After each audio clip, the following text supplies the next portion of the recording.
says two of the biggest problems that he faces is unique versus total events. And is there an easy way to find both these figures in GA4 without needing to calculate back events per user?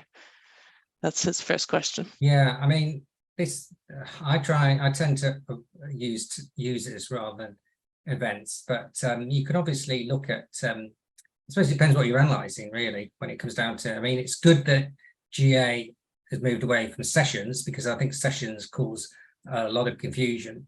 At the same time, you know, we want to focus on obviously at the visitor level rather than visits. And I think the danger with events is that it's becoming more of a visit level almost, and it can cause confusion if you're looking at event count, for instance.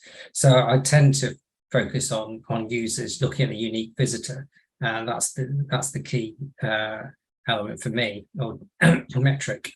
Okay. So I don't know whether that answers the question. What do we do about the sampling issue? So there's a lot of sampling going on. Is there a way to mitigate this, or is this just the future of GA4 and GA4 data now?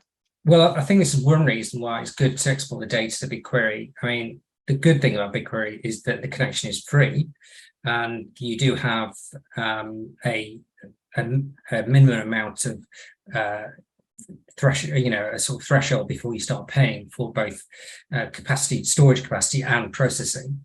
And within BigQuery, it tells you how much processing you're going to do before you run a query, which is great, because at least then you can look to optimize your queries so that you're not going to cost yourself a lot of money. But certainly I think, and I'm sure, as you say, as a number of the panelists have said, this is around monetization from Google's perspective.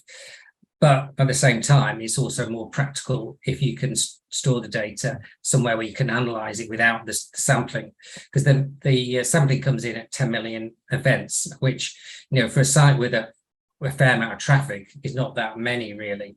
So, if you're actually measuring a lot of events, then there is certainly a problem with sampling quite quickly for larger sites. So again, I think that's why BigQuery is probably the way to go really in terms of avoiding that issue.